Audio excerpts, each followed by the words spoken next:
之前歌手张雅文和一位新加坡的歌迷骚扰，一直传信息甲骚扰佮威胁。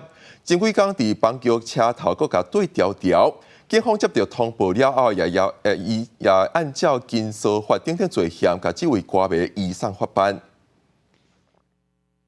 你现在不让我进去是不是？你先解封，我就给你进去。半路轰炸落来，伊赶紧录影自保，两个人都是金曲歌后周嘉文。你为什么知道我在这嘛？你不是住板桥？所以呢，板桥这么大。香港的女歌迷出现，为新加坡来，也毋过歌迷愈发近周嘉文愈惊。你现在还要碰我的东西？你现在什么意思？讲袂过人就动手抢行李，带人的手机啊，周嘉文的指甲更加互伊无长。全案调查后，依违反刑法强制毁损现行犯及跟小法逮捕嫌疑人。歌迷方控诉金钟骚扰，伫10时早起8点外，警方调查30多岁姓刘女子，伫邦桥车站高铁加票口头前，甲周嘉文发生冲突，要求解除封锁、谈和解，若无绝对无放弃。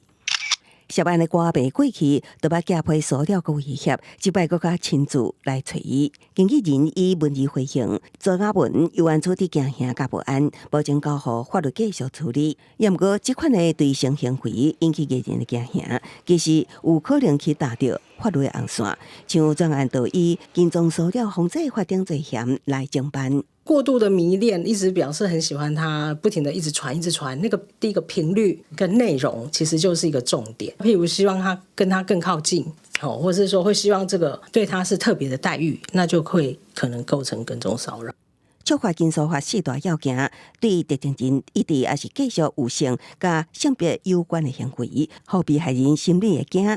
法规上路到达2年外，受理超过7700件。现代妇女基金会分析，迷恋的过度迷恋、过度追求，无分实体虚拟，拢有违法记录。